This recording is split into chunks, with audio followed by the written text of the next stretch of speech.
Adlet était un enfant laid et obèse qui a vu un démon sacrifier sa famille quand il était jeune, mais a réussi à s'échapper, afin qu'il souffre pour le reste de sa misérable vie. Pendant les 3 années suivantes, il passerait chaque jour à mourir de faim en cherchant Dieu, souhaitant devenir l'homme le plus fort qui soit, mais lorsque Dieu a entendu son souhait, il lui a dit d'abandonner sa famille sans valeur et morte, et qu'il serait toujours inutile pour le reste de sa vie. Cependant, Adlet s'est mis à pleurer en disant qu'il ne méritait pas de continuer à vivre alors que tout le monde avait été tué, mais après avoir entendu ces mots, Dieu lui a donné un coup de pied avec une force suffisante pour lui briser la cage thoracique, le projetant sur le sol. Alors qu'il luttait pour respirer, Dieu lui a crié de sourire avant de lui donner un autre coup de pied, disant que la seule façon de devenir plus fort est de sourire face à toute la douleur. Alors Dieu a continué de le battre jusqu'à ce qu'Adlet soit capable de sourire. Face à tout cela, au fil des ans, il a commencé à créer des armes secrètes pour briser les lois de la physique et s'est entraîné jusqu'à ce que ses os se brisent, afin qu'un jour il devienne l'un des 6 héros choisis par la déesse de la guerre et obtienne le pouvoir de vaincre le dieu démon lorsqu'il serait revenu. 4 millions d'années dans le futur, Adlet l'immortel est arrivé dans une région de Pina, tandis que les habitants continuaient leurs tâches quotidiennes. Soudain, un son tonitruant a émergé du temple, signalant la préparation d'un tournoi.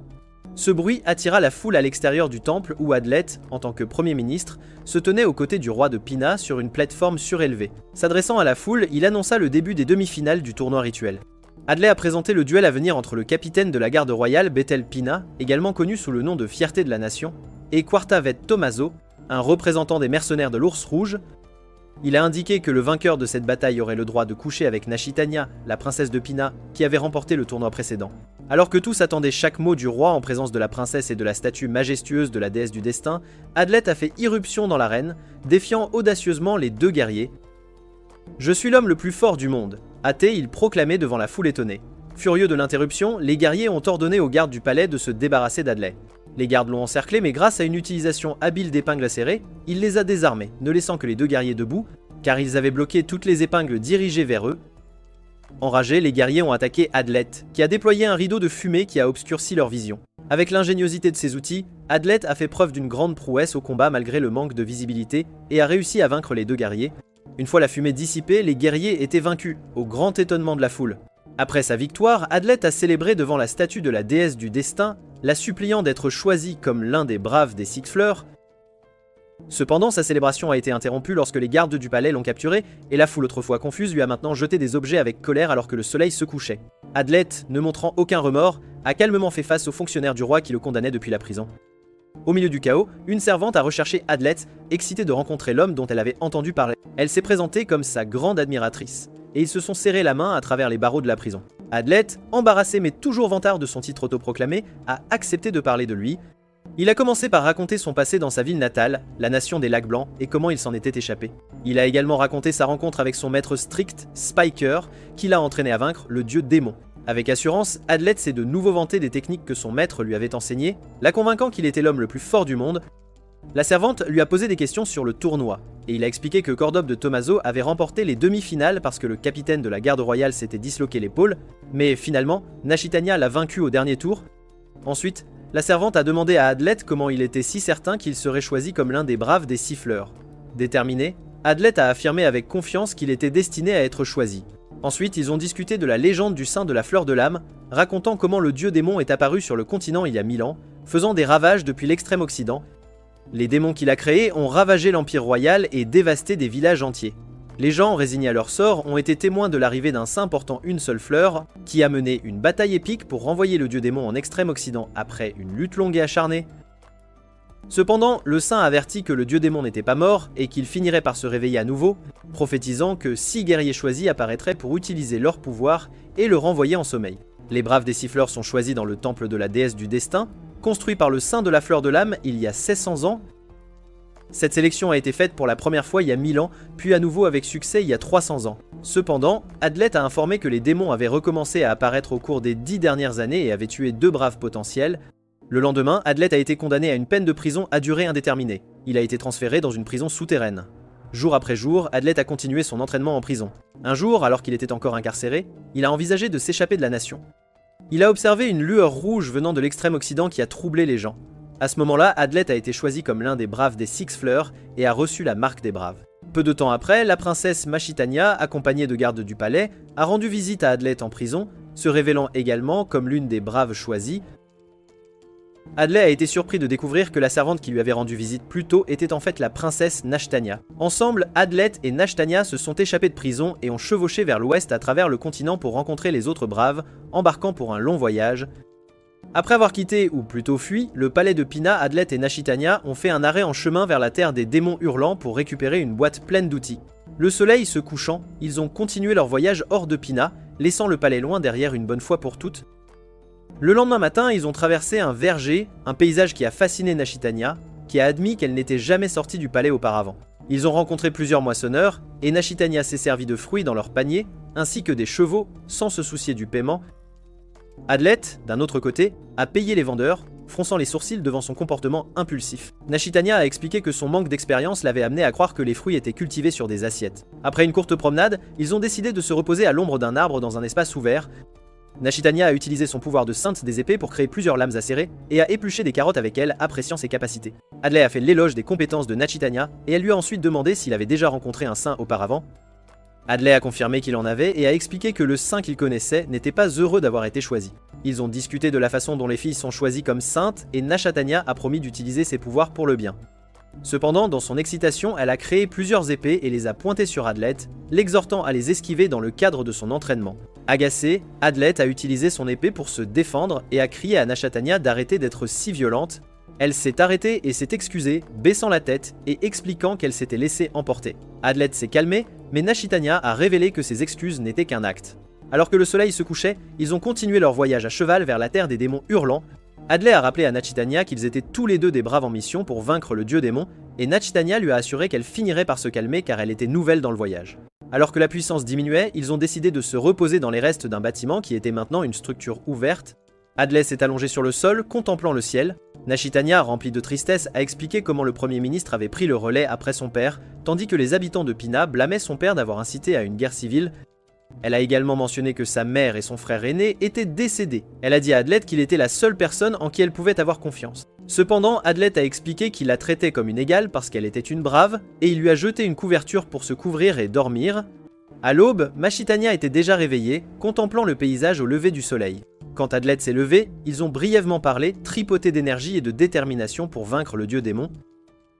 Ils ont continué leur voyage vers le temple à cheval. En chemin, Nashitania a parlé à Adlet de son fidèle serviteur, Goldov Iwara, chef des cornes noires de Pina, qui avait quitté la nation il y a 6 mois à la recherche du tueur des braves.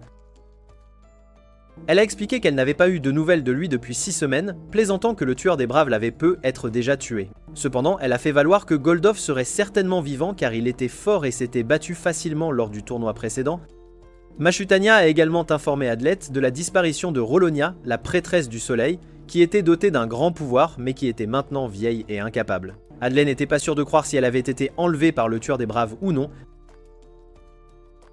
Après avoir voyagé à cheval pendant 10 jours, ils ont traversé un pont qui les a fait sortir de Pina vers la nation de Gwempir à Ganbania. Pendant qu'ils voyageaient, Adlet a expliqué que son maître lui avait tout appris sur les démons et leurs capacités, l'avertissant que les démons commenceraient bientôt à apparaître. En entendant cela, Nashitania est devenue nerveuse, mais Adlet a fait une expression enjouée pour la rassurer. Soudain, une famille est sortie de la forêt sur le chemin où ils marchaient, les informant des démons qui avaient attaqué des villageois et avaient laissé leur petit enfant derrière. Troublés, ils se sont tous deux dépêchés avec leurs chevaux dans la direction indiquée par les villageois, trouvant plus de villageois attaqués par des démons à leur arrivée. Adlet est rapidement passé à l'action, affaiblissant les démons avec ses outils tandis que Nashitania les battait avec ses épées. Après avoir vaincu tous les démons, Adlet a complimenté Nashitania sur ses compétences. Ils sont tous les deux retournés aider les villageois à emballer leurs affaires. Cependant, les villageois ont informé Adlet d'une fille voyageuse qui avait séjourné dans leur village. Adlet a monté son cheval et a décidé d'aller au village à sa recherche, demandant à Nashitania de rester derrière pour protéger les villageois. Inquiète, Nashitania a essayé de l'arrêter, mais d'autres villageois sont arrivés, bloquant son chemin. En arrivant au village, Adlet a remarqué une grande fougère qui avait été renversée et a décidé d'enquêter sur ce qui aurait pu la causer. Il repère une balle en forme de croix recouverte de poudre à canon se déplaçant plus loin dans le village, puis il a vu une fille aux cheveux blancs portant un bandeau et un cache-œil sauvant un chien. Surpris par son calme, il s'est approché pour lui parler. Mais elle a immédiatement pointé son arme sur lui, lui demandant s'il avait l'intention de la tuer. Il s'est présenté comme l'un des 6 braves et remarquant la marque brave au dos de sa main, s'est également identifié comme Flemmy Spidro. Il a tiré un coup de feu dans le rocher derrière lui, ce qui a fait sursauter le cheval. A de nouveau demandé à Adlet s'il était venu pour la tuer tout en gardant son arme pointée sur lui. Pendant ce temps, Nashatanya avait vaincu tous les démons et sécurisé tous les villageois. À ce moment-là, un homme à cheval s'est approché d'elle, se révélant être Goldof. S'inclinant devant la princesse, il lui a dit qu'il était venu pour l'aider. Goldof a salué respectueusement Nashatanya, l'informant qu'il avait également été choisi comme l'un des braves. Il a raconté sa rencontre avec le tueur présumé de braves, Frémy, décrivant son apparence. Il a expliqué que Frémy était une figure énigmatique et dangereuse. À son retour, Goldilb a mis à jour Nashtanya sur ses enquêtes sur le tueur brave, maintenant identifié comme Frémy. Frémy a pointé son arme sur Adlet, le blâmant pour ce qu'elle avait entendu parler de lui. Un homme qui a utilisé des outils au lieu de la force brute dans le tournoi, impliquant la lâcheté. Adley a répondu avec confiance, proclamant qu'être le plus fort ne concernait pas seulement la force physique, mais aussi l'intelligence et la capacité stratégique. Il a rejeté l'accusation de lâcheté, défendant l'utilisation d'outils comme une démonstration de son ingéniosité. Adley a mentionné Nashtanya et son rôle de sainte de l'épée, soulignant son habileté comme l'une des braves. Cependant, Frémy a décidé de revenir et de rencontrer les autres braves à ses propres conditions, demandant à Adlet d'informer Nashtanya de son intention d'affronter seul le dieu démon. Surpris par l'existence d'un saint pistolet, Adlet a tenté d'interroger Frémy, mais elle a tiré un coup de feu près de lui, faisant s'emballer son cheval. Alors qu'Adlet essayait de calmer le cheval, Frémy s'est faufilé dans la forêt. Curieux de savoir pourquoi elle évitait les autres braves, Adlet l'a poursuivi après avoir emballé sa boîte pleine d'outils et renvoyé son cheval avec un message pour Nashtanya. Il l'a finalement rattrapé au milieu des arbres de la forêt, tous deux haletant après la poursuite épuisante. Frémy a exigé de savoir pourquoi il l'avait suivi, mais Adlet n'a pas donné de réponse claire. Cela l'a incité à lever son arme vers lui. Adlet a tiré son épée et lui a crié, expliquant la nécessité de s'unir pour vaincre le dieu démon.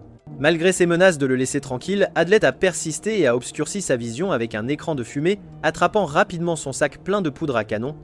Frémy, agacé, a pointé son arme sur Adlet alors qu'il bloquait sa visée avec le sac. Adlet a menacé de fuir avec un sac si elle ne le suivait pas, la menant vers la terre du démon hurlant, où résidait le dieu démon et ses sbires. Finalement, à contre-cœur, elle a baissé son arme et l'a suivi. Adlet, la regardant à travers un petit miroir dans ses mains, a soupiré de soulagement de la voir se conformer. Pendant ce temps, Nashtanya et Goldov étaient occupés à combattre les ennemis qu'ils rencontraient en cours de route, qui semblaient augmenter en nombre, mais ils ont réussi à les vaincre un par un.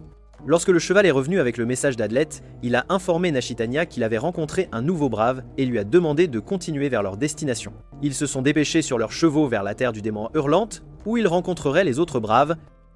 En chemin, Nashtanya a complimenté Adlet pour être mystérieux, ce qui a rendu Goldov un peu triste et jaloux alors qu'il parcourait les sentiers forestiers. Le jeune homme à son tour a essayé de converser avec Frémy, qui l'a averti de ne pas lui parler, se révélant être le saint du pistolet. Frémy l'a simplement traité de stupide. Elle a suggéré qu'Adlet retourne vers Nashtanya s'il se souciait vraiment d'elle, ce à quoi il a nié être plus préoccupé par Frémy que par Nashtanya. Le saint du pistolet a finalement commencé à converser et a expliqué qu'elle ne s'attendait pas à ce que Tanya et Adlet soient choisis comme braves, mais s'est toujours fièrement affirmée comme la personne la plus forte du monde. Lorsqu'ils ont atteint les montagnes, Frémy a demandé à Adlet d'être indulgent avec elle s'ils se retournaient un jour l'un contre l'autre, mais il ne semblait pas préoccupé par ce qu'elle avait dit, croyant qu'ils ne se retournaient pas l'un contre l'autre. Frémy a expliqué qu'elle devait vaincre le dieu démon avant de mourir. Au bord de la montagne, ils se sont arrêtés et ont regardé vers Makoku, la terre des démons hurlants, qui apparaissait assez sinistre avec sa teinte rouge prédominante, un endroit où les braves se rencontreraient. Adley a expliqué que tout humain ordinaire entrant en contact avec le poison démoniaque répandu dans tout le pays mourrait, tandis que les braves étaient protégés par la bénédiction de la déesse du destin des hautes montagnes. Adley a repéré une forteresse remplie de fumée et, inquiet, a décidé de la visiter. Alors qu'il gravissait les escaliers menant directement à la porte de la forteresse, Adlet a remarqué que l'atmosphère devenait soudainement très chaude, et à un moment donné, notre protagoniste a décidé de rendre ses biens à la déesse de la poudre à canon en signe de confiance. À leur arrivée, il s'est présenté comme un brave au garde à la porte de la forteresse qui leur ont accordé l'accès. Le commandant de la forteresse, qui s'est présenté comme Loren de l'armée de Jinbanya, les a accueillis et a expliqué que la forteresse avait été attaquée par des démons, entraînant la perte du général et de ses capitaines. Loren a expliqué que les survivants restants ne pouvaient pas partir car ils possédaient quelque chose que le roi de la nation, Gwenbie, avait construit en préparation des 6 braves à protéger. Loren les a conduits tous les deux dans une chambre souterraine où il a expliqué que le roi avait secrètement développé une méthode pour sceller une péninsule en utilisant le pouvoir de l'évier d'illusion et de l'évier de sel pour créer une puissante barrière, appelée la barrière fantôme. Cette barrière piégerait les démons dans la forêt et les y maintiendrait aussi longtemps que nécessaire. Il leur a montré le temple où l'activation aurait lieu et la zone que la barrière couvrirait. Loren les a également informés que Mora, la sainte de la montagne qui avait été choisie comme brave, les attendrait au temple. Il a expliqué comment activer la barrière en plaçant l'épée dans le diocèse et en disant « Élève le brouillard ». Après la discussion, Adlet et Nashatanya se sont dirigés vers le nouveau point de rendez-vous qui était le temple. Sur le chemin du temple, Nashitania a soudainement attaqué Frémy depuis une position cachée. Nashitania a tiré ses épées, mais Adlet l'a repoussé et a aidé à éviter l'attaque. Goldov a également essayé de retenir Frémy, mais elle a réussi à le faire tomber au sol. Adlet a réagi en jetant du sable dans ses yeux, ce qui a limité sa vision et ses mouvements. Frémy a rapidement tiré vers Nashitania, mais Adlet a jeté une pierre qui a dévié la balle, réduisant son impact. Frustré, Adlet leur a crié d'arrêter leurs attaques, expliquant qu'elle n'était pas leur ennemie, mais aussi une brave. Avec une grande force, il a enlevé son gant, leur révélant sa marque. Confus, il a exigé de connaître la raison de son attaque. Nashitania a ensuite révélé que Goldov avait conclu son enquête sur le tueur brave, qui s'est avéré être Frémy. Suite à cette révélation, Adlet a regardé Frémy et a exigé une explication. Frémy a admis avoir tué 3 braves potentiels et a ajouté qu'elle avait également l'intention de tuer Goldov et Nashitania, car ils figuraient sur la liste des braves potentiels qu'elle devait éliminer. Nerveusement, Adlet a demandé si elle avait également tué Rera, la sainte du soleil. Frémy a nié avoir tué Rera, mais a admis que Rera était également l'une de ses cibles potentielles. Nashitania a interrompu la conversation, exhortant Adlet à ne pas croire un mot de Frémy. Adlet a exigé de connaître la raison de la mort de tous les braves potentiels. Frémy a expliqué que son plan était de ramener le démon, et l'élimination des guerriers les plus forts garantirait que seuls les faibles seraient choisis pour lutter contre lui. Perturbés par ce raisonnement, Goldov et Nashitania ont tenté d'attaquer Frémy, mais Adlet s'est interposé entre eux, les arrêtant avec sa détermination. Malgré l'écoute de son raisonnement, Adlet voulait toujours protéger Frémy. Cependant, il savait que quelqu'un d'aussi déterminé à faire revivre le dieu démon ne pouvait pas être choisi comme si brave. Il a demandé à Frémy si elle avait une raison légitime de lutter contre le dieu démon, ce à quoi elle a insisté pour qu'elle le fasse.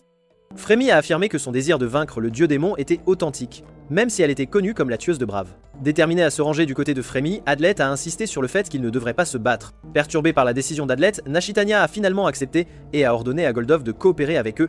Frémy a baissé son arme alors qu'ils se dirigeaient tous vers le temple. Nashitania a révélé qu'ils avaient parlé avec Lorin, le commandant de la forteresse, qui les avait informés de la barrière. Nashitania a ensuite taquiné Adlet au sujet de sa proximité avec Frémy, tandis que Goldov était bouleversé qu'Adlet soit proche de Nashitania.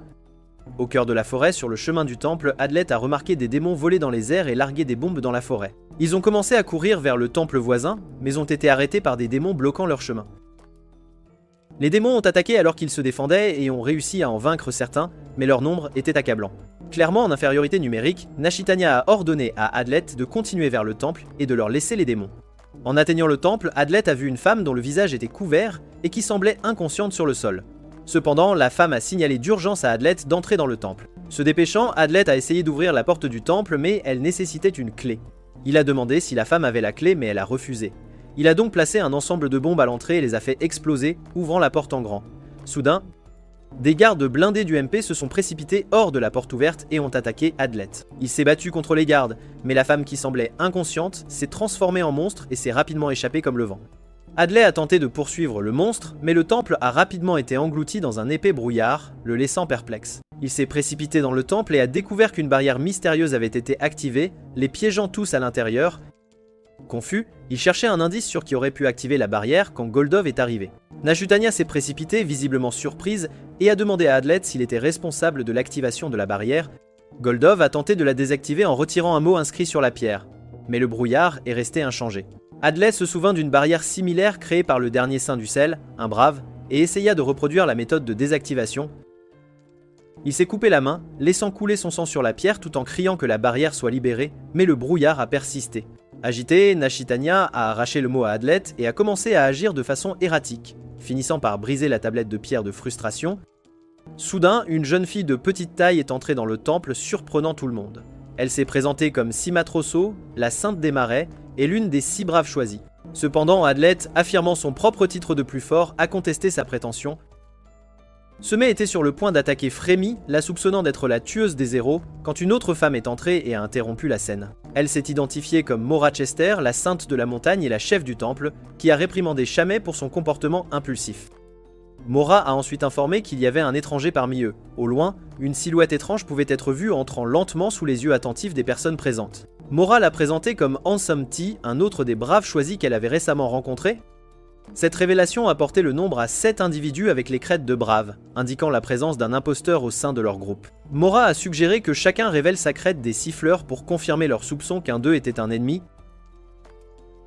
Adlet et Hans sont sortis explorer la forêt. Adlet a essayé d'expliquer comment ils avaient été attaqués par des démons, mais Hans semblait distant et désintéressé. Ils ont tous deux exploré la forêt, séparément, et ont marqué les endroits où ils étaient allés. À leur retour, ils ont confirmé que la barrière était toujours active. De retour au temple, ils ont été accueillis par Nashtania. Cependant, Adlet restait préoccupé par Frémy, dont les mains étaient enchaînées par Goldof car on l'a soupçonné d'être l'ennemi et la 7ème brave. Déterminé à désactiver la barrière, Adlet a demandé à Mora si elle pouvait trouver des informations dans les livres de paroles divines sur la façon de la désactiver. Mora a expliqué que le livre ne contenait pas de détails sur la désactivation, mais mentionnait 2 méthodes connues. La première était que celui qui l'avait activée pouvait la désactiver volontairement, et la seconde était que la barrière se désactiverait si la personne qui l'avait activée mourait, leur permettant de quitter le temple. Adlet en conclut qu'il y avait un traître parmi eux qui travaillait également pour le dieu démon. Soma courut impulsivement vers l'endroit où Frémy était enchaîné, mais Adlet arrêta sa tentative, demandant à chacun de s'avancer et d'expliquer ce qu'il faisait avant d'arriver au temple. Mashitania promit de donner un indice pour trouver la 7ème brave et monta à l'autel pour commencer. Elle expliqua comment elle avait perdu sa famille quand elle était jeune et sa détermination à devenir une brave. Ensuite, ce fut Goldof qui traîna Frémy dans les escaliers avec lui. Il fixa Adlet intensément, mentionnant l'attaque contre Frémy. Après Goldof, Mora se présenta comme la sainte des montagnes et la chef du temple des cieux, s'assurant que les pouvoirs de tous les saints seraient utilisés correctement. Elle expliqua qu'elle avait remplacé Riora à la tête du temple. Shama fut la suivante à se présenter, révélant qu'elle était la sainte des marais depuis l'âge de 7 ans. Pendant que chacun se présentait, Adlet analysait attentivement chaque mot. Hans fut le prochain à se présenter comme un assassin, ce qui surprit Nashtania, bien que Hans expliqua comment il avait négocié et reçu un financement du roi pour vaincre le dieu démon. Curieux de la façon particulière dont Hans parlait comme un chat, Semo lui demanda pourquoi il faisait cela. Hans expliqua que son style de combat était inspiré des chats, alors il adopta également leur façon de parler en signe de respect envers eux. Quand tout le monde eut fini de se présenter, Mora demanda à Frémy de faire de même pour dissiper les soupçons quant à la 7ème brave. À contre-cœur, Frémy accepta et demanda à Mora de retirer le cache, œil et le couvre-chef. Cela révéla une corne sur sa tête et un autre œil ressemblant à celui d'un démon enflammé, stupéfiant tout le monde. Frémy expliqua qu'elle était née il y a 20 ans de l'union entre un humain et un démon. Elle raconta comment les démons s'étaient infiltrés dans le monde humain pour créer un pion qui combattrait et vaincrait les braves pendant la renaissance du dieu démon. Elle affirmait être ce pion, la fille d'un démon et d'un humain, dont le père humain avait été tué après que sa mère soit tombée enceinte d'elle. Élevée par des démons, elle devint la sainte de la poudre à canon au pays des démons hurlants, se renforçant pour accomplir la volonté de sa mère de promouvoir la renaissance du dieu démon. Frémy se considérait comme un véritable démon, croyant que le dieu démon protégerait et guiderait tout le monde. Quand Mora demanda pourquoi elle s'était éloignée du dieu démon, Frémy refusa de répondre, déterminée à se dissiper de tout soupçon. Adlet intervint, arguant qu'il serait impossible pour Frémy d'activer la barrière car elle n'était pas entièrement humaine. Cependant, Hans rétorqua que si Frémy pouvait passer le pilier de sel sacré à l'extérieur du temple, qui tenait les démons à distance, alors elle pouvait accomplir n'importe quoi, qu'elle soit humaine ou démon. S'il ne trouvait pas le principal suspect bientôt, tout sombrerait dans le chaos, d'autant plus que Sema insistait pour torturer Frémy. Pour ajouter au chaos, la princesse ne se sentait pas bien et commença à avoir des vertiges, tandis que Goldof la regardait avec incrédulité. Adlet trouva le comportement de Goldof envers la princesse très suspect, c'est certain. À ce moment-là, n'importe qui pouvait devenir le principal suspect au moindre soupçon. Mora ordonna à Adlet de raconter en détail tout ce qui s'était passé depuis leur arrivée au temple, avec précision, je vous prie. Après la narration d'Adlet, Hans analysa les détails et spécula qu'Adlet était le principal suspect en tant que 7ème brave qui avait activé la barrière. Les soupçons commencèrent à se porter sur Adlet, soulignant qu'il avait été le premier à entrer dans le temple, et le moment de l'activation de la barrière, il faut l'avouer. Hans commenta qu'une fois le sceau d'un bâtiment brisé, il pouvait être restauré, n'est-ce pas? Dans ce cas, la porte ne se serait pas fermée si quelqu'un d'autre était entré dans le temple auparavant. Adlet essaya de dissiper les soupçons en suggérant que le 7ème brave aurait pu creuser un trou dans le sol, se faufiler, activer la barrière, s'échapper par le trou, puis le recouvrir. Heinz répondit qu'il n'y aurait pas eu assez de temps pour le faire. Adlet suggéra ensuite qu'un saint aurait pu le faire, mais Mora rétorqua, disant qu'un sceau brisé ne pouvait pas être facilement réparé. Frustré par le manque de soutien de Frémy, Nashitania lui cria dessus, la condamnant pour ne pas soutenir Adlet. Adlet insista sur le fait que Frémy ne le soutenait pas parce qu'elle était elle-même suspecte. Pendant la discussion animée, Adlet cria pour qu'ils arrêtent de se battre entre eux. Désespéré de trouver une explication à la façon dont l'intruse avait activé la barrière, Adlet suggéra que l'intruse aurait pu ouvrir la porte, entrer par l'entrée précédente et créer une nouvelle porte pour sceller à nouveau le temple. Il ajouta que lorsqu'ils étaient arrivés et avaient ouvert la porte, l'intrus aurait pu s'échapper pendant qu'il se battait contre les gardes. Ron rit, informant Adlet que les sceaux avaient été faits par le Saint des Sceaux, qui était mort il y a 4 ans, invalidant son argument. Il suggéra ensuite qu'Adlet soit tué immédiatement, car toutes les preuves pointaient vers lui comme le 7e brave. Nashatanya, nerveuse, rejeta la décision, mais les autres la soutinrent. C'est indéniable. Elle implora Goldov de se tenir aux côtés d'Adlet, croyant en son innocence, mais Goldov attaqua Adlet et Hans se joignit à lui. Adlet se défendit en utilisant une bombe flash qui désorienta ses attaquants avec une lumière aveuglante. Il se précipita ensuite vers Frémy, la rendant inconsciente avec une aiguille et menaçant de lui injecter un poison mortel s'il ne le laissait pas partir. Il la souleva sur ses épaules et ordonna à Hans de s'écarter, ce qu'il fit à contre-cœur.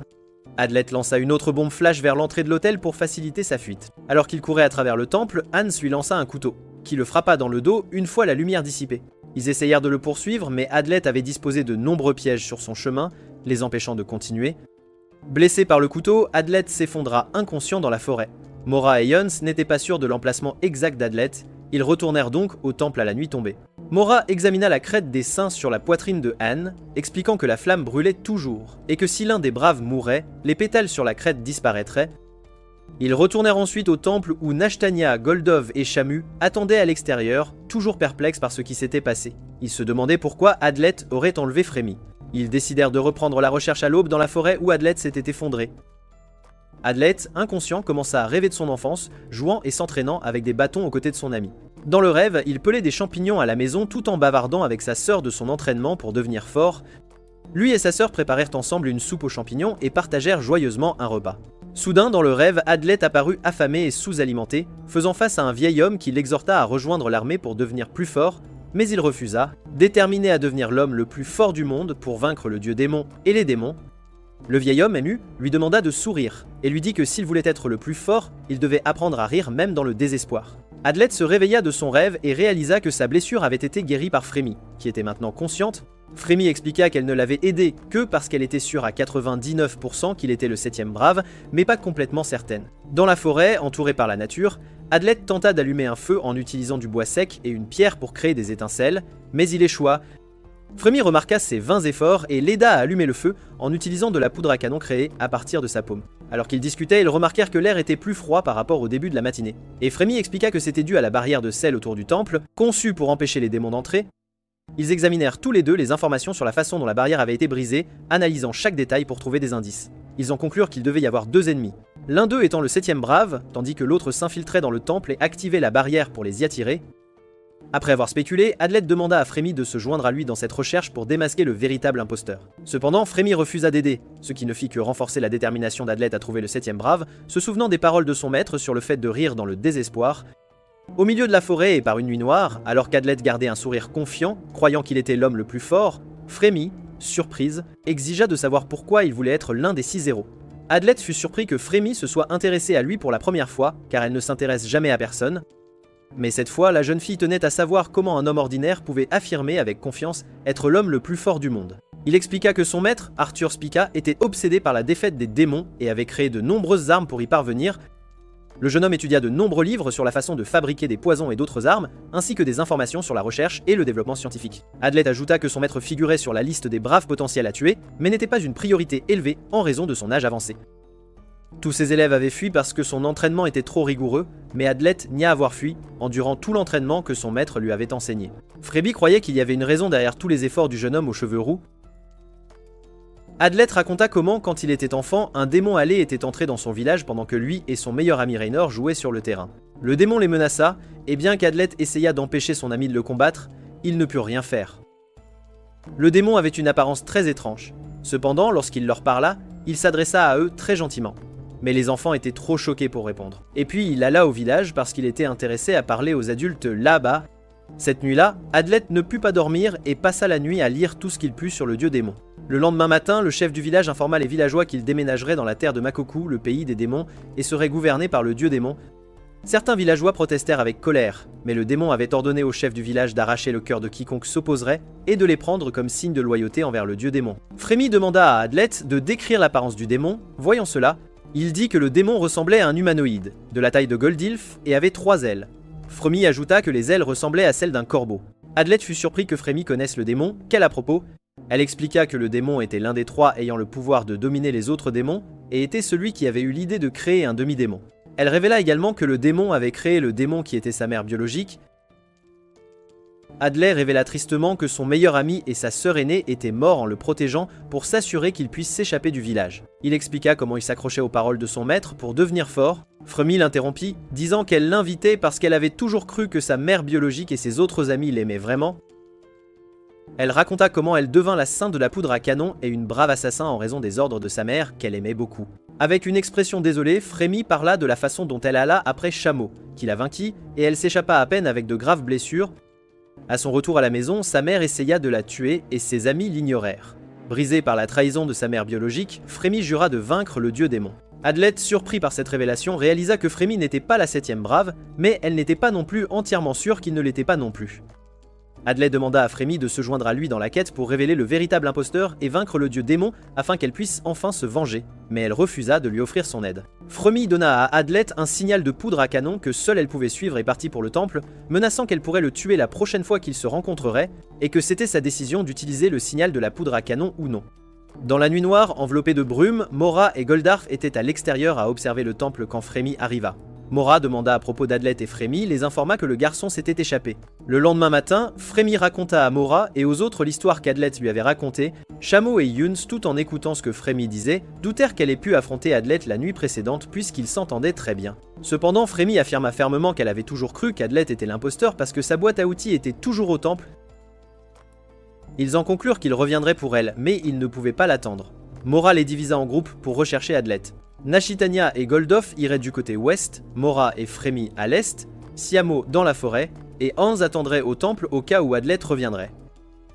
En chemin vers le côté ouest de la forêt, Nashitania révéla qu'elle ne croyait pas qu'Adlet était le 7e brave, mais soupçonnait plutôt Hans. Adlet, observant la scène depuis les arbres, remarqua que Fremy et Mora avaient quitté le temple et décida que c'était le bon moment. Il se dirigea vers le temple pour récupérer sa boîte à outils et démasquer le 7e brave.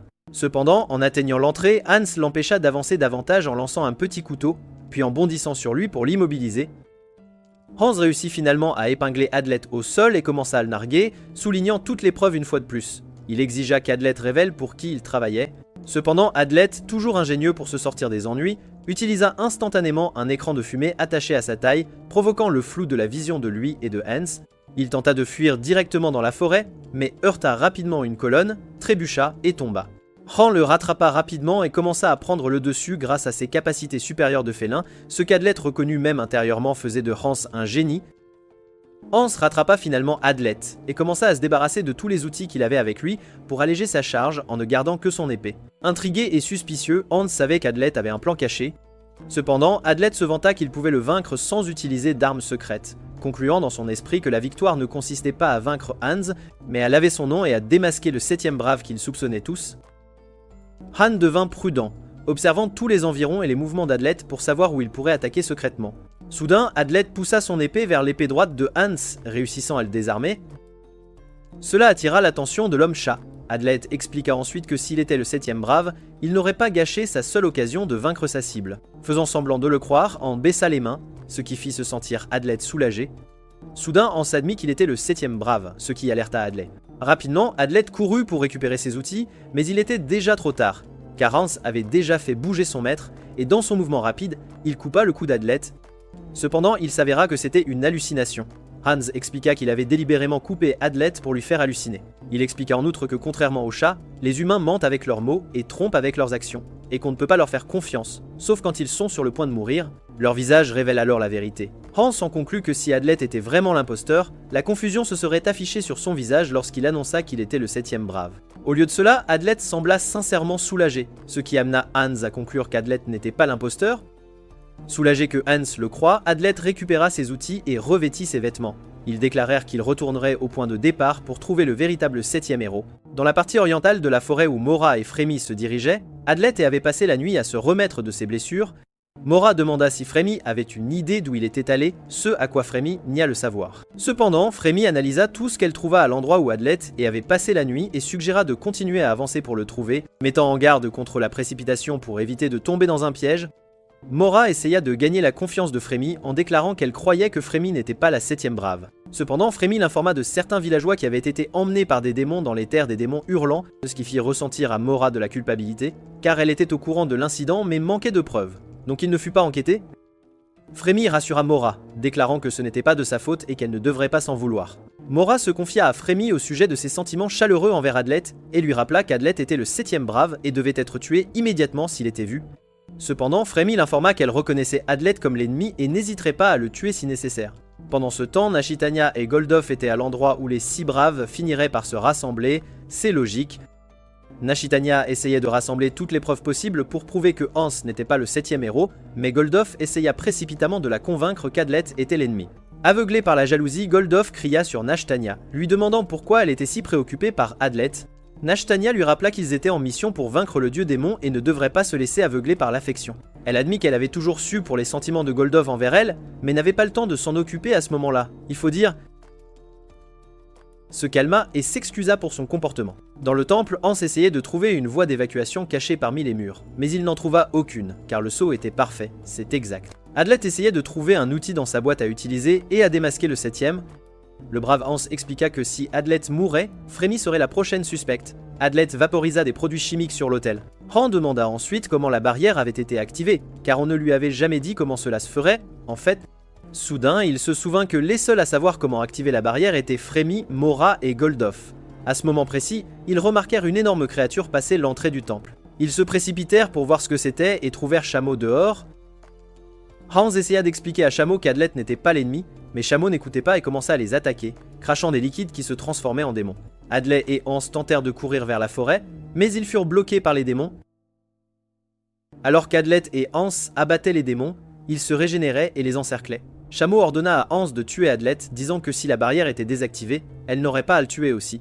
Les démons émergeant du vomi dégoûtant de Chameau encerclaient Adlet et Hans. Ils décidèrent qu'il était temps de se surveiller mutuellement et commencèrent à travailler ensemble pour tenter d'échapper indemnes à cette situation. Ils réalisèrent vite que quelle que soit l'attaque tentée, les démons se régénéraient toutes les 60 secondes sans faute. Adlet suggéra à Hans d'approcher la petite Chameau pour l'attaquer, ce à quoi Hans acquiesça, estimant que c'était le bon moment. Cependant, les alliés de Chameau la protégèrent pendant qu'elle semblait apprécier la situation à distance, réalisant enfin quelque chose qu'elle désirait depuis longtemps, torturer les garçons. La seule solution qui leur restait était d'attaquer la jeune fille. Adlet lança Hans vers Chameau et ils réussirent enfin à la capturer, lui bâillonnant la bouche et lui liant les mains et les jambes. Ils ramenèrent ensuite Chameau au temple sans hésiter.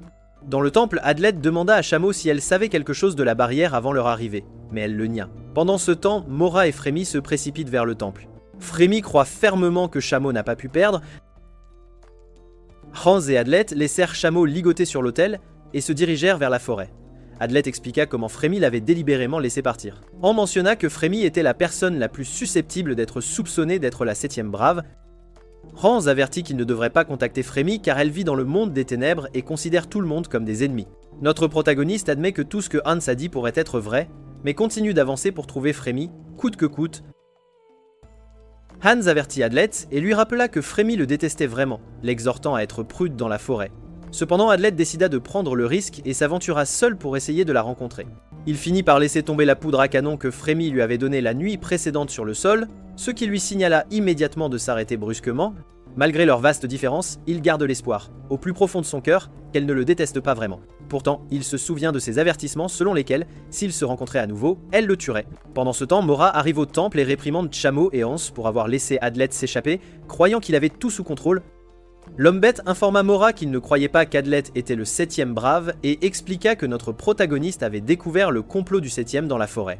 Frémy, conversant avec notre protagoniste dans la forêt, affirma que la barrière n'avait pas été activée avant qu'il n'entre dans le temple. Elle demanda rhétoriquement si Lorraine, la commandante de la forteresse, avait collaboré avec le 7e brave depuis le début. Adlet expliqua que le 7e avait probablement utilisé Lorraine pour mentir sur la façon dont la barrière avait été activée, utilisé des démons pour les attirer au temple et couvert la zone de brouillard pour leur faire croire que la barrière avait été activée. Il ajouta que la barrière ne s'était pas activée lorsqu'il avait ouvert les portes du temple et que le 7e brave avait fait croire que le temple était une pièce scellée pour l'accuser. Pendant ce temps, Nashitania et Goldof recherchaient également des preuves pour prouver que Hans était l'imposteur à coup sûr. Adlet pensait que Hans n'était pas le 7e brave car il avait eu de nombreuses occasions de le tuer mais ne l'avait pas fait. Frémy répondit que seuls les saints du brouillard pouvaient couvrir une zone de brouillard.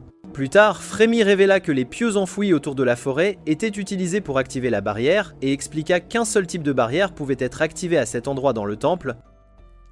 Amonz essaya de convaincre Mora qu'Adlet n'était pas le 7e brave, soulignant qu'il avait eu de nombreuses occasions de le tuer mais ne l'avait pas fait. Cependant, Mora croyait fermement qu'Adlet était le 7e brave et était déterminé à le trouver.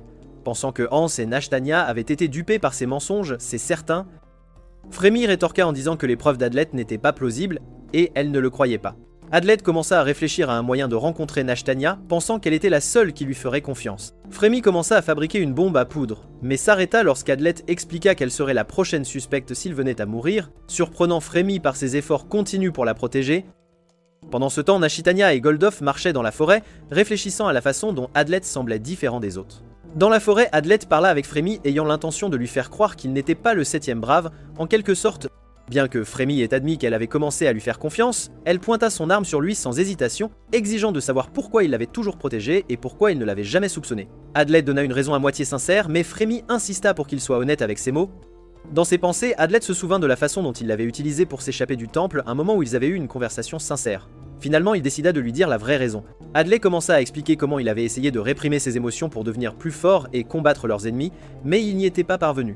Frémy répondit en disant qu'elle avait réussi à négliger ses émotions, ce qui lui avait permis de survivre et de chercher à se venger du dieu démon. Adlet confessa ses sentiments à Frémy, lui disant qu'il l'aimait depuis leur rencontre et qu'il venait de le réaliser, et que tout ce qu'il avait fait jusqu'alors était d'essayer de la protéger.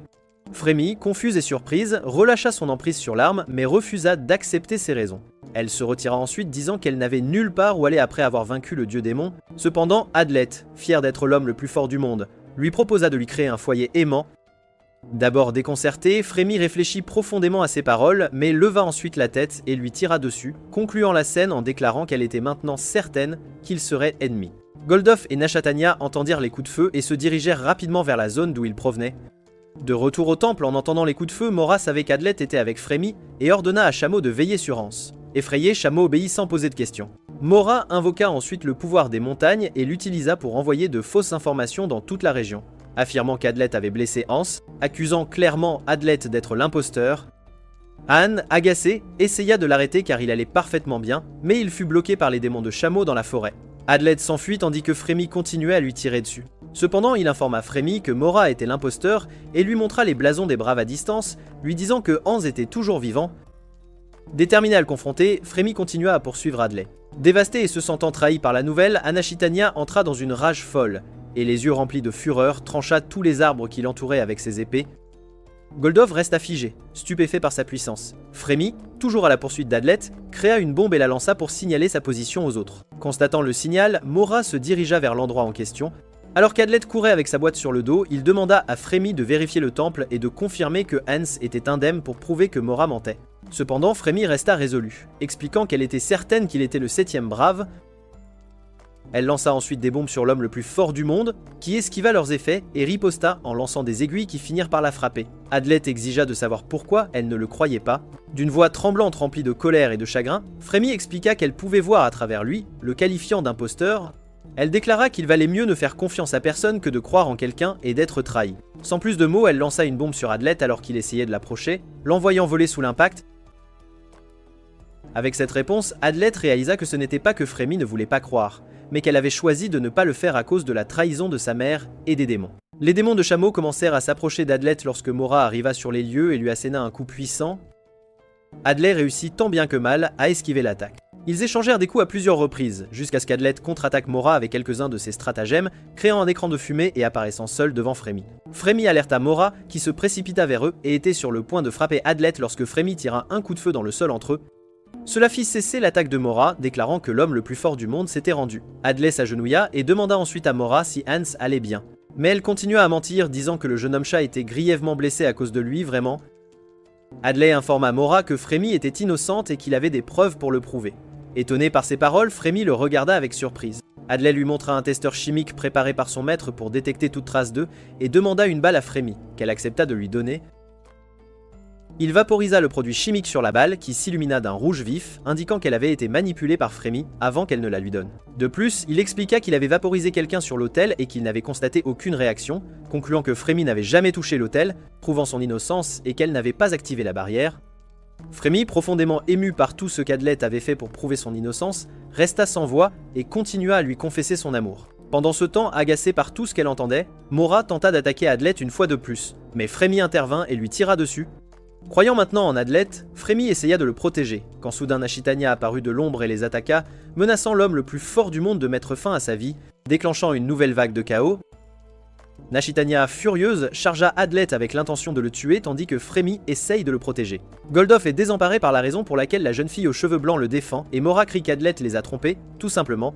Frémy a du mal à convaincre Nashitania qu'Adlet n'est pas leur ennemi, soulignant les blessures d'Adlet et suggérant subtilement que Mora pourrait les tromper. En réponse, Nashitania affirme que Hans est grièvement blessé, impliquant subtilement qu'Adlet est l'imposteur malgré les supplications de Frémy. Consumé par la colère, Nashitania ne tient aucun compte et reconnaît que l'homme le plus puissant du monde est dangereux. Incapable de raisonner avec eux, Frémy ordonne à Adlet de fuir vers le temple car la rage de Nashitania a obscurci son jugement. Cependant, Mora ordonne à la princesse de poursuivre son attaque et Nash lance plusieurs épées en forme de V vers Adlet. Frémy intervient en tirant sur les épées, ce qui amène Nashitania à en former de nouvelles à partir du sol. Frémy contre-attaque en lançant des bombes sur les épées, les détruisant. Nashitania est prise dans l'explosion et se retire dans les flammes au milieu de la fumée brûlante. Goldof, exaspéré par les coups de feu, tente d'attaquer Adlet. Tout d'un coup, Frémy intervient, poussant Nashitania hors de la confrontation. Elle signale ensuite à Adlet de s'échapper vers le temple pour trouver Hans, croyant que Hans peut résister à Mora et Goldof. À contre-cœur, Adlet court vers le temple, Frémy le suivant immédiatement après. À ce moment-là, Frémy est distraite et Mora charge vers elle, finissant par lui porter un coup qui l'affaiblit. Arrivant au temple, Adlet appelle Hans mais ne le trouve pas. Nashitania atteint Adlet en premier et attaque, mais l'homme le plus fort du monde déploie rapidement une bombe fumigène et se précipite dans la forêt. La princesse le poursuit en voyant de multiples attaques à l'épée qui le frôle 2 fois alors qu'il tente de les esquiver. Malgré ses efforts, une épée perce profondément son estomac, causant une blessure grave. Adlet s'affaiblit et trébuche. Lorsque Nashitania finit par le rattraper, il tente de raisonner avec elle, croyant qu'elle lui ferait toujours confiance en tant que son véritable ami. Cependant, Nashitania ne montre aucune pitié et tente de lui percer le cœur. Alors qu'Adlet commence à ressentir le froid de la perte de sang, il se souvient soudain de quelque chose. Déterminée à en finir, Nashitania, le regardant avec un regard froid, est sur le point de lui poignarder le cœur avec ses épées lorsqu'il bloque avec ses mains, qu'elle perd ce faisant. Utilisant le dernier de ses forces, Adlet retourne la princesse, la claque au sol et brise son épée. Puis, Adlet s'enfuit, et quand Goldof arrive pour aider Nashitania, elle lui ordonne avec colère de poursuivre Adlet. Alors qu'Adlet marche dans la forêt, il commence à laisser tomber tous les outils sur son corps, y compris sa boîte, sur le sol, et commence à rassembler toutes les pièces du puzzle. Lorsque Goldof l'attaque et le jette dans la zone où se trouvent les cadavres des démons qu'ils ont combattus, Nashitania et Mora, qui ont Frémy en otage, retrouvent Goldof. La princesse ordonne à Goldof de tuer Adlet, mais Goldof refuse car il insiste pour obtenir des informations d'Adlet. À ce moment-là, un de ses chameaux entre en scène, surprenant Nashitania, qui commence à s'excuser auprès d'Adlet de l'avoir attaqué et de s'être méfié de lui. Mora avoue qu'elle avait menti pour que les autres tuent Adlet, qu'elle croyait être l'imposteur. Malgré ses graves blessures, Adlet se vante d'être l'homme le plus fort du monde avec de la chance de son côté et décide de révéler le complot de l'imposteur. Il explique qu'on leur a donné une fausse méthode pour activer la barrière et que la barrière s'est en fait activée après son entrée dans le temple. Adlet ajoute que le brouillard initial est apparu avant son entrée dans le temple, avant l'activation de la barrière. De plus, il souligne que le 5 de la fleur, qui avait disparu depuis un mois, aurait pu être enlevé pour être ressuscité et modifier la température, provoquant le brouillard, c'est possible. Il blâme le 7ème qui aurait reçu son signal pour tuer le saint et baisser la température. Il ajoute que le 7ème a dû approcher la barrière innocemment pour éviter les soupçons et l'a activée sans que les autres ne s'en rendent compte, c'est certain. Alors, Hans commence à chercher le corps du saint et finit par trouver un cadavre à l'intérieur d'un démon mort non loin de l'endroit où il se trouvait. Surpris par le corps du saint, Mora tombe à genoux et accepte enfin qu'Adlet n'est pas l'imposteur. Soulagé, l'homme le plus fort du monde s'effondre, souriant comme son maître le lui a appris, maintenant que la vérité est connue. Maintenant, tout le monde est curieux de savoir qui est le véritable 7ème brave. Adlet, allongé sur le sol de la forêt, s'apprête à révéler l'identité du 7ème brave qui les a guidés, en quelque sorte. Tous les soupçons se portaient sur Mora, et bientôt ils l'encerclèrent, restreignant ses mouvements sur ordre de la princesse. Adlet entama un processus mental de collecte et d'analyse des preuves dans l'intention de démasquer Mora en tant que 7ème brave, tout simplement. Il considérait Mora comme la principale suspecte et exclut Frémy et Nashitania comme possible imposteurs. De même, il exclut Hans, qui avait aidé à découvrir le plan du 7ème brave, laissant Goldof et Chameau en dehors de ses soupçons. Cependant, à ce moment-là, Chameau fit une révélation surprenante en déclarant que Mora n'était pas le 7ème brave. Elle présenta 2 tablettes de pierre qu'elle prétendait avoir trouvées sous le plancher de l'hôtel lors de ses fouilles.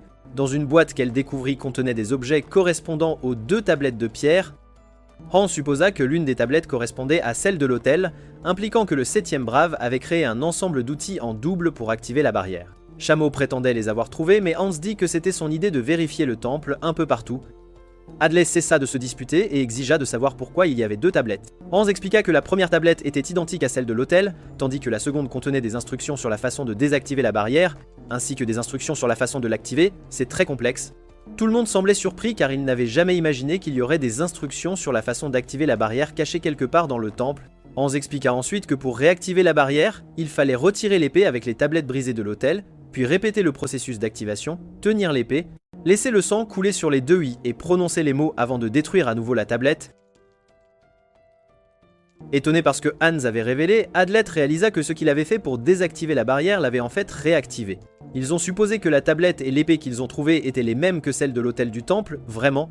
L'Omcha révéla que le 7e brave serait la personne qui avait brisé la tablette à l'hôtel. Soudain, Adlet se souvint que c'était Nashtania qui avait brisé la tablette. Frémy révéla que Nashtania l'avait brisée impulsivement. Encore sous le choc, Adlet ne put prononcer un mot. Cependant, Nashtania feignit l'ignorance et prétendit l'avoir brisée par frustration. Hans eut une série de flashbacks du moment où ils s'étaient rencontrés pour la première fois et se souvint que la princesse lui avait ordonné d'aller au temple pendant qu'il combattait des démons. Réalisant cela, Adlet cria le nom de Nashtania à haute voix. À ce moment-là, la princesse admit qu'elle était la 7e brave et révéla qu'elle avait voulu tuer tous les héros, ce qu'elle aurait pu facilement faire car elle s'était approchée d'Adlet et Goldoff. Cependant, son plan fonctionnait si bien qu'elle décida de ne faire aucun geste. Elle confessa qu'elle voulait faire revivre le dieu démon et demanda à tout le monde de se retirer de leur mission, promettant que le monde humain ne serait pas détruit, car elle aimait les démons et les humains de la même manière. Cette demande mit tout le monde en colère, surtout lorsqu'elle ajouta qu'il y aurait une victime de 5,0000000 humains qui mourrait pendant l'accord avec le dieu démon. Cela mit tous les héros en colère, à l'exception de Goldoff qui regarda la situation figée, ne comprenant pas les raisons de sa princesse. Elle fut immédiatement attaquée, le haut de son corps coupé, qui se transforma en un liquide brun et fondit. Cependant, elle devint invisible et sa voix pouvait encore être entendue. Tout en riant, elle les informa qu'ils se reverraient dans le futur, puis disparut dans la forêt. Hans, Chameau et Mora la suivirent dans les bois, laissant Frémy s'occuper d'Adlai. Le corps fondu leur fit réaliser que Nashtania était un démon depuis le début, utilisant une technique démoniaque avancée. Adlai perdit connaissance après avoir tout révélé et fut rapidement guéri par Frémy. Le lendemain matin, Adlet se réveilla avec Mora, qui s'excusait de ne pas l'avoir cru depuis le début. Elle expliqua qu'elle devrait également s'excuser auprès des autres héros. L'Omcha l'interrompit, disant qu'il s'était déjà excusé. Mora félicita Adlet et Hans pour avoir démasqué le complot de Nashtania. Rempli d'énergie, Adlet quitta le temple où il vit Chameau jouer et Goldoff, qui était encore sous le choc. Il s'aventura plus loin dans la forêt lorsque la barrière se leva, faisant disparaître le brouillard. Il rencontra Frémy dans les bois et ils eurent une conversation. Frémy révéla qu'elle essayait toujours de se convaincre de ses vrais sentiments. Ils se rassemblèrent ensuite à l'entrée du temple lorsqu'une femme entra soudainement en courant pour les saluer. Tout d'un coup, elle s'excusa d'être arrivée en retard. Adlai la reconnut et était sur le point de lui serrer la main lorsque Frémy demanda jalousement qui elle était. Elle se présenta comme Ralonia Manchetta, le chant au sang frais, expliquant qu'elle avait été choisie comme héroïne et leur montra sa marque, leur faisant savoir qu'il y avait une fois de plus une 7e brave parmi eux. Au pays des démons hurlants, le démon qui avait rendu visite à Adlet dans sa ville natale se préparait au combat. Toujours dans le temple, le roi de Gwenbie vint rencontrer les braves et les informa qu'il y avait environ 2000 démons qui approchaient du pays des démons hurlants de loin et arriveraient dans 2 heures, c'est certain. Les soupçons commencèrent à naître parmi eux, surtout envers Rolonia. Adlai intervint alors et demanda au roi d'activer la barrière après 30 minutes, ce qu'il accepta. Il ordonna aux autres braves de suivre son exemple car il était le seul dont il était confirmé qu'il n'était pas le 7e brave. Ils s'enfuirent rapidement des environs où la barrière devait être activée, se dirigeant vers le pays des démons hurlants. Fin, merci d'avoir regardé. Veuillez aimer, vous abonner et cliquer sur l'icône de la cloche pour obtenir de nouveaux récapitulatifs d'animes.